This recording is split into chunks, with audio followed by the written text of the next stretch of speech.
Greetings comic lovers and welcome back to Casually Comics, the channel where we chat all things comics, from reviews of comics new and old to history to anecdotes to really wherever our whims take us. I'm Sash and today we're looking at Black Cat number 4. What? Did you think I forgot? Of course not. Also, the way that the cover is situated on back there, yeah, that happened by accident, and I'm leaving it because I think it's funny. You know I wouldn't leave you hanging on that crucial question, is our man Sunny relaxing or not? Also, Felicia is stealing more things, this time from the Fantastic Four. Hooray! By the way, every time I script a Black Cat video, I sometimes put Felicia's name in as Selena.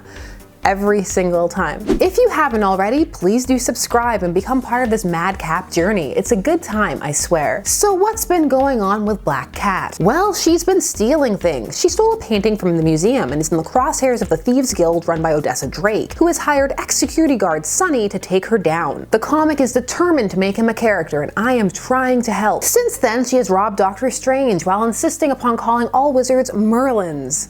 Just cuz. Also, she met and tricked his ghost dog. Not nice. This was all while stealing the deed to Manhattan Island. Now it's time for her next big score. Issue 4, go. This cover, I really like it. I like the paneling broken up by the center title and her body, which still draws focus to her, but allows the distinctly colored background panels to pop as well. I just find this cover well balanced and not too busy, despite how much is going on. Though if one were to find it boring or too busy for them, I would get that too. The comic opens 1 week since the Doctor Strange heist. Black Cat is on her way to Yancey Street with wine because she's a good guest. Well, I mean, not really, because she's coming to rob them. But hey, at least they get some wine. We also get some Johnny Storm cheesecake via his abs and some visual jokes about the cologne he's going to wear. This is one of those gratuitous character getting dressed for realism shots that will never die. Long live the dressing panel. Felicia is bragging that she's not breaking in. Really, I'm going to walk in the front door. Felicia. Johnny, meow. Everything about that exchange hurt me. Also, look at her face. Is that supposed to be a sexy come hither face? Cause that's an I'm up to no good and you should take this wine then shut the door in my face. The two get snapped by a passerby, which is an important detail that will become relevant later, so make a note. Set up. But before that, it's flashback time. Post Doctor Strange heist, the Black Fox was quizzing the Black Cat about who exactly the Thieves Guild are. This is exposition, and it may be helpful for people who are just jumping in or those who are new to Marvel Comics. It's also well executed because it builds on itself with information relevant to this story. In short, it keeps the plot moving forward. Black Fox wants to know about the vaults, just where does the money go? Only one thing everyone knows about the vaults. Whatever goes in never comes out.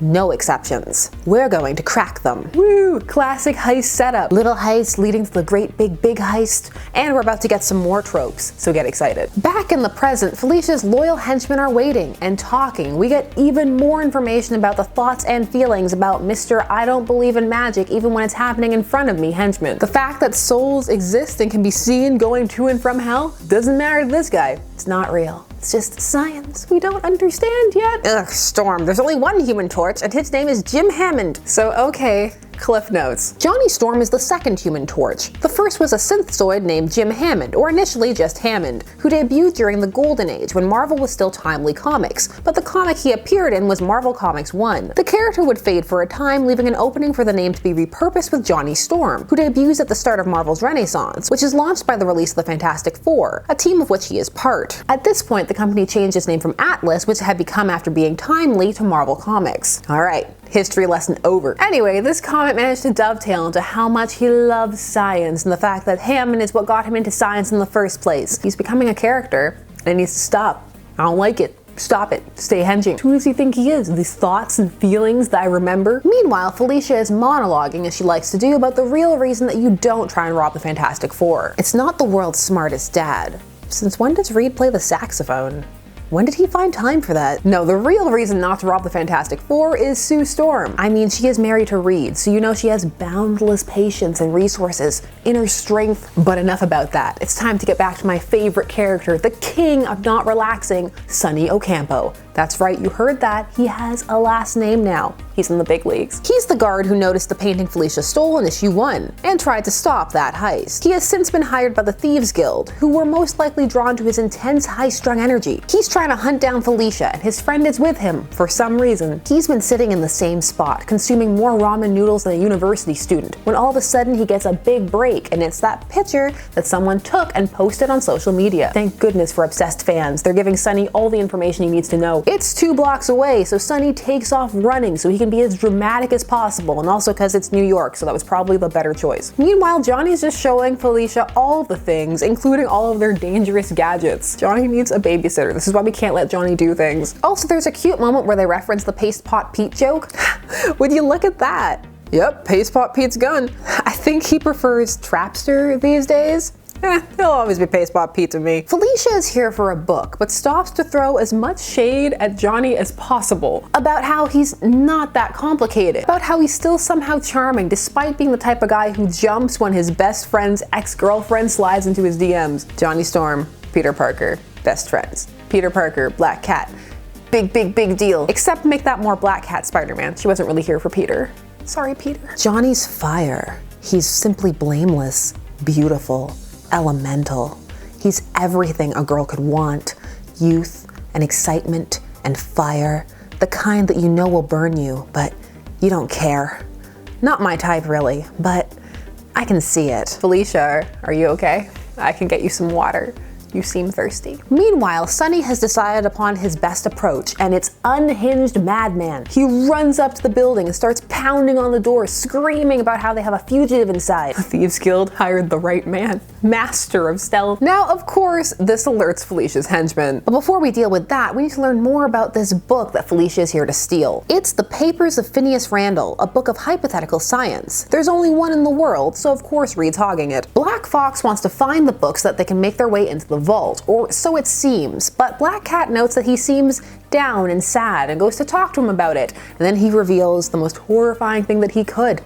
This is going to be his last heist before retirement. He might as well have just said that while digging his own grave and stepping into his own coffin. You don't ever say anything is your last anything in a fictional medium. You just quietly stop doing it. We then get some ominous Dracula foreshadowing when Felicia tries to get him to cheer up by getting him to tell her more about Dracula. Did you ever run into him again? Yes, once. Well, that's not good, is it? Felicia manages to get the book before they have to rush off to investigate the commotion, and she takes some time to stare at Johnny's butt because he's totally not her type at all. Her butt is conspicuously absent, but I guess that's so we can focus on the bubble that is Johnny. Very concerned, it looks like it could explode. They come upon Sunny, who is being wrestled by her henchmen who are disguised as food delivery boys, because they had this whole thing planned out. Looks like they were gonna order some sweet pizza. It is not hard to seduce Johnny at all, is it? She literally just had to call and be like, I'm bringing wine and food. Simple indeed. I want to be offended for Johnny, but I can't. Also, Felicia has the audacity to pretend not to remember Sunny. How dare she? Does he have any idea how much ramen he ate looking for her? She of course turns it around and says that he is the burglar. A word that I always seem to add another vowel to, even though it's not there.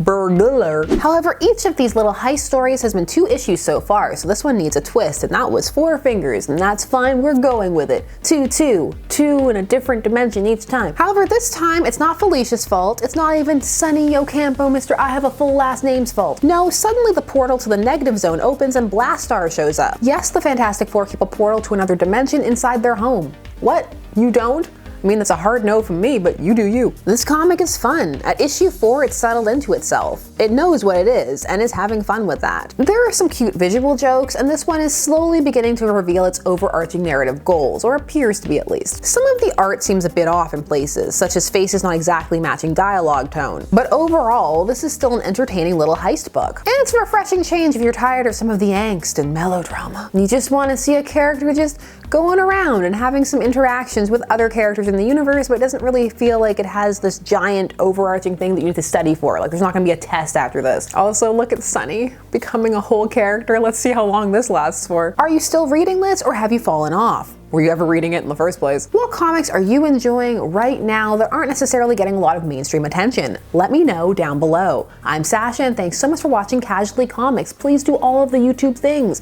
Like, share, comment, subscribe, and hit that bell notification so that you never miss a vid. Thank you so much for giving me some of your time, and I will see you again soon. Bye-bye.